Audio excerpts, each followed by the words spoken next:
puk enak kan fe dengan kan plung wang manta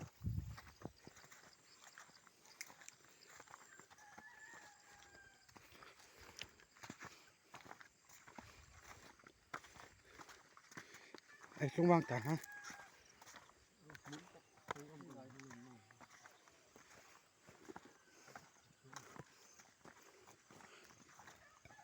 kan plung trep anta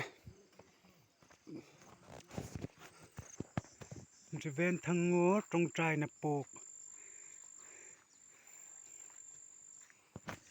กันพักเจ็บอันตะตัวเห็น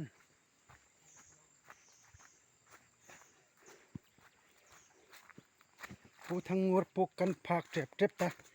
กำมุนผุนดึงนะกำมุนหอมขอเปลตาไอ้พักตะมอขันนี้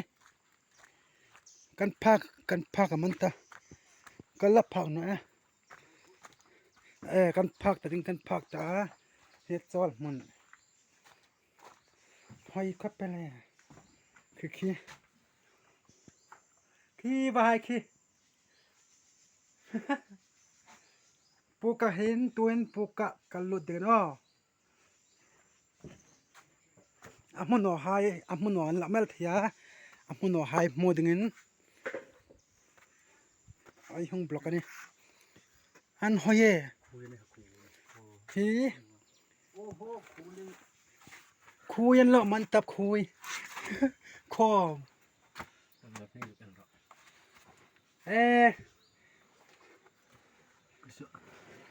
ปูทั้งงูระปูก็คุยแล้วมันตะคุยคุยเฟียวัดตั้งไงกันอันนี้บุญน่ะสายเนาะ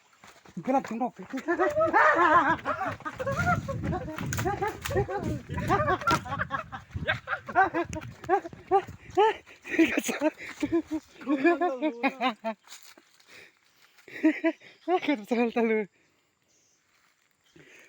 ปูทั้งหมดปูกันทั้งไงนะคุยเรามากันติดตะเลย